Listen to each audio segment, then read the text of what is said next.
Dear thought leaders, professionals, distinguished scholars, good evening. A warm welcome and thank you for the invitation to speak. When I received this invitation, I was full of a cocktail of emotions. As a young person and knowledge seeker, I was super excited to be on such a platform because I believe that such engagements are very instrumental. But on the other hand, I was full of anxiety, wondering what and how to address the cream of the cream. So please, I am just an ordinary young woman that is forging life, so lower expectations of me. But if I speak sense, you may clap for me so that I can tell people back home and my beautiful mother, who is in India for treatment, that I go to standing ovation from the Oxford. That is a great PR. With a background in beauty pageants and fashion industry, I am sure that each one of you expects me to be sharing probably African fashion tips or skincare routine. And indeed, when I was approached, I was told to speak about or share my reflections about the intersection of fashion, narrative, and representation. But sometimes I am a bit stubborn with what I need. After securing my speaking slot, I negotiated with the team. I asked the team to tell me the main theme of the day. And I was told that the main theme of the day is Africa is not a country.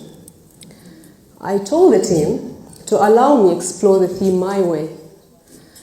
While I acknowledge the role of fashion or the role fashion plays in highlighting the rich diversity and individuality of African nations, I am sure that in the next 40 or 20 years to come, by 2040 or 2050, Africa's major problem is not going to be what to wear or fashion.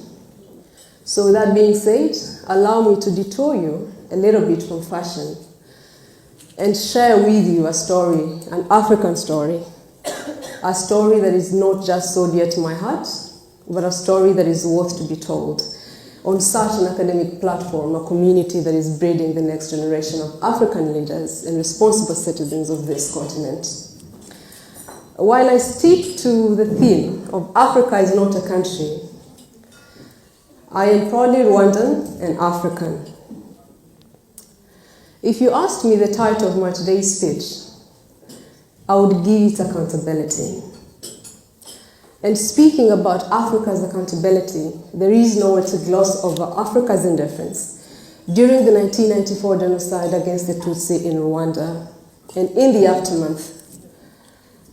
30 years ago, Rwanda experienced one of the most thorough genocides ever committed in history, and that is the 1994 genocide against the Tutsi.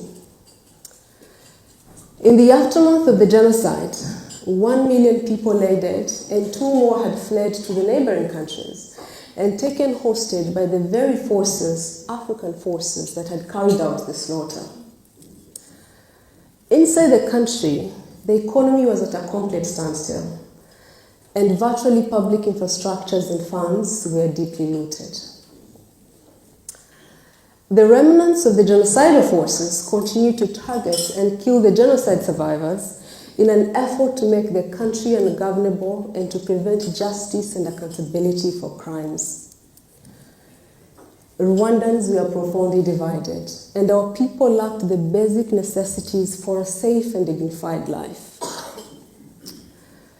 To any outside observers, and even to some Rwandans, it must have seemed like Rwanda was destined to remain a hopeless basket case forever. But that is not what happened.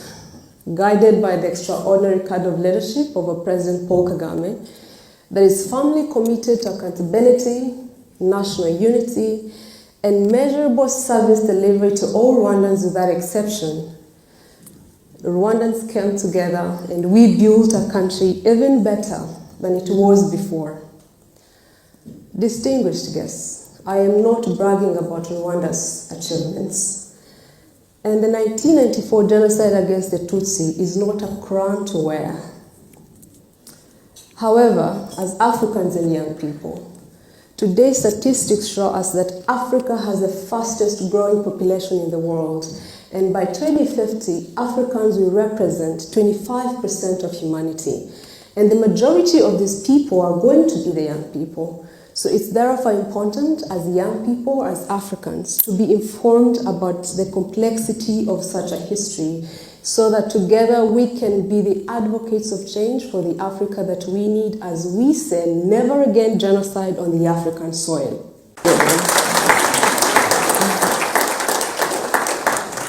Again, allow me to say that Africa is not a country, but together we are a powerhouse. The future of this continent is bright, with a young people that is informed and accountable. Whenever there is no enemy within us, the enemy outside can do us no harm. Viva Africa!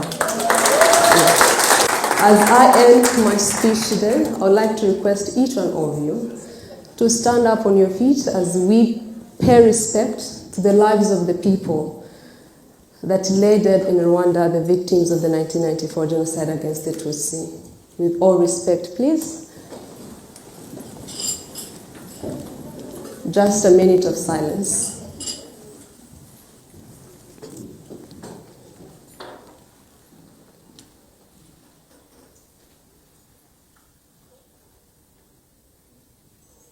Thank you so much.